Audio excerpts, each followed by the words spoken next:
Dream project के बारे में हम बात करें जी। हर किसी का कुछ ना कुछ रहता है जी। रणदीप हुड्डा का ऐसा कुछ है ड्रीम? रणदीप हुड्डा का मैं हमेशा चाहता था कि एक हिस्टोरिकल बनाऊं, एक बायोपिक पिक्चर में एक्टिंग करूं। डायरेक्शन का तो मैंने पहले इतना सोचा नहीं था। मैंने सोचा जब बूढ़े हो जाएंगे तो डायरेक्शन में जाएंगे तो वो मुझे वीर सावरकर की बायोपिक में मेरे को अपॉर्चुनिटी मिली, वो दिखी भी।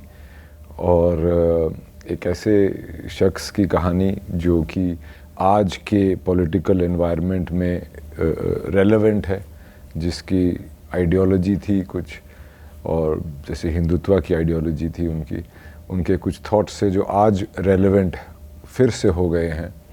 तो वो एक बहुत बड़ी मुझे एक वो लगता है कि ना ही सिर्फ मैं एक पिक्चर में एक्टिंग, डायरेक्शन, राइटिंग कर रहा हूँ, पर कि इस सब्जेक्ट में कर रहा हूँ जो कि बहुत ही एक कंट्रोवर्शियल सब्जेक्ट है और रेलेवेंट सब्जेक्ट है। सो ये project somewhere is a dream come true. Sir, from a movie to web series, we have seen that you are very selective.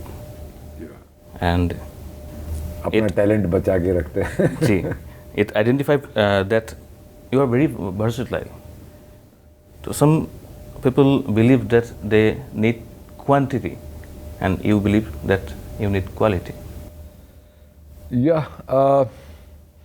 क्योंकि I believe that because talent lies in the choices you make, right? You can have talent but make wrong choices. और जब मैं film industry में आया था तो मुझे सभी ने बोला था, मेरे शुभचिंतक थे, सीनियर्स थे फिल्म इंडस्ट्री के, कि अपना लुक मत चेंज करो, अपना ये मत करो, एक ही उस पर करते रहो तो फिर आप आइडेंटिफाइबल स्टार बन जाते हैं, फिर वो आपकी अदाएँ बन जाती हैं आपके, जैसे शाहरुख खान का ये है और बहुत लोगों की अलग अलग चीज़ें हैं। पर मुझे वो कभी भी इंटरेस्टिंग नहीं लगा। मैं नहीं चाहता था कि मैं रणदीप हुड्डा एक जो इमेज है उसी में अटक के उसी में काम करता रहूं।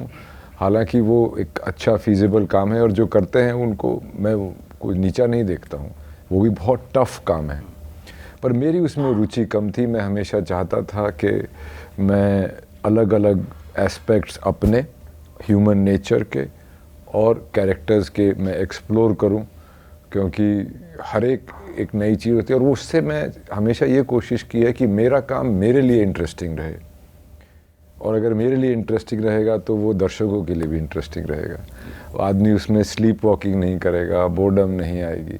तो मेरी वो एक चॉइस थी और अभी भी है कि मैं अलग अलग तरीके से अपने आप को पहले देख सकूं और फिर वही मैं दर्शकों को दिखा सकूं। कठिनाई भी आता है, एक रोटी से गुजारा नहीं, कठिनाई आता है। कठिनाई देखिए आपके काम में भी है, जो भी काम कर रहा है, चाहे किसी भी प्रोफेशन में है, जो भी आदमी रोज़ी रोटी कमा रहा है, उसकी अपनी अपनी कठिनाई रहती है।